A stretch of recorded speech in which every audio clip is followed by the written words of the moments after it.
જોઈ આવો, વન વાળા, ખાલી વન વાળા. મેં ટ્રેક્ટર આપ્યું છે, તો જ્યારે હું બોલીશ ટ્રેક્ટર ત્યારે એને અહીંથી પોતાના સ્થાનેથી એમ સીધું જ જવાનું છે. Tractor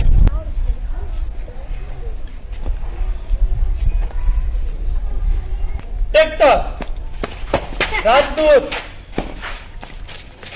Sanedo, cycle, Splendor, apple, orange, watermelon, in, out, in, in, out, out, in, out. ચલો, ઇન એટલે આઉટ એટલે આવડી ગયું બધાને? તો આવી જ રીતે આપણે પાછા 3 શબ્દો બીજા શીખવાના છે, ટુડે, યસ્ટરડે અને ટુમોરો. તો ટુડે માં આપણે ન્યાન્યા ઉભું રહેવાનું છે, યસ્ટરડે માં આપણે પાછળ જવાનું છે અને ટુમોરો માં આગળ આવવાનું છે.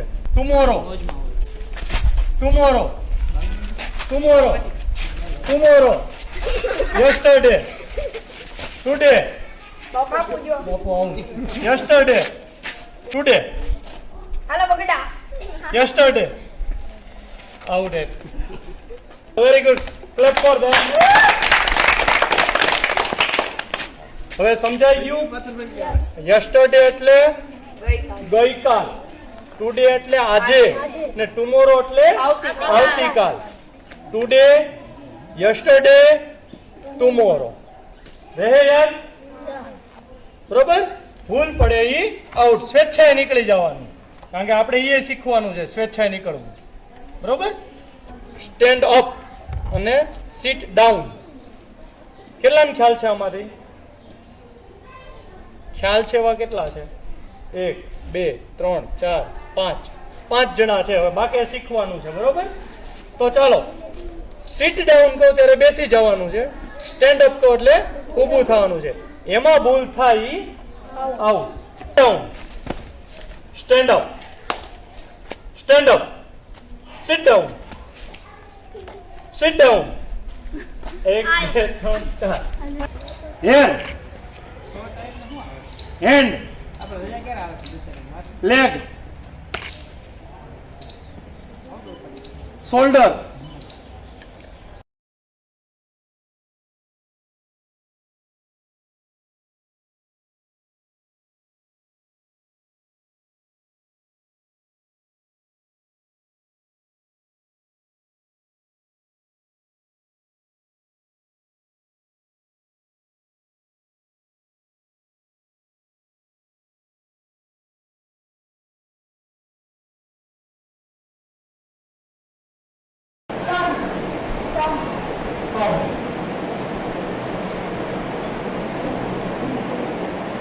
ઈ છે પણ ઈને સ્થાને નથી. Near, near, can. મારું નામ ફિના ખુશી છે. હું ધોરણ 8માં ભણું છું. પહેલા મને ઇંગ્લિશ અઘરું લાગતું, પણ હવે હેમંત રમત સાથે અમને ઇંગ્લિશ શીખવાડે છે, એટલે હવે મારા માર્ક પણ સારા આવે છે.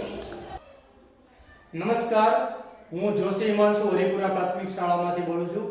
આપણે અંગ્રેજી શિક્ષણમાં જ્યારે બાળકોને વાંચતા લખવામાં ખૂબ મુશ્કેલી પડે ત્યારે મેં એના સોલ્યુશન રૂપે 130 સ્પેલિંગ એવા ઉપયોગમાં લીધા કે જે સ્પેલિંગ વારંવાર આપણા જીવનમાં આવે છે, જેવા કે I, we, you, is, it, conjunction, preposition વગેરે શબ્દો, અને એનું એક ટેમ્પલેટ બનાવ્યું અને બાળકોને 6થા ધોરણમાં આપી દઉં અને રોજના 2 સ્પેલિંગ બાળકો પાકા કરીને આવે અને શ્રુત લેખનમાં લખે. અને એ સ્પેલિંગથી એટલો ફેર પડ્યો કે બાળકો છે તે એનામાં અંગ્રેજીનો જે ભય હતો એ ભય દૂર થયો અને તે અંગ્રેજી વાંચન અને લેખનમાં ખૂબ જ સારા નીવડ્યા અને આજે સારામાં સારા વાક્યો અને સારામાં સારું મુખ વાક્ય પણ બોલી શકે છે.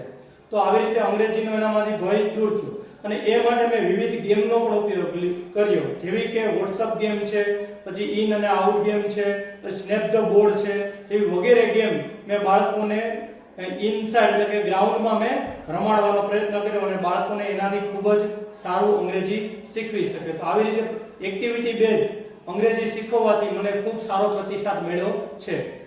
અસ્તુ. હા સર.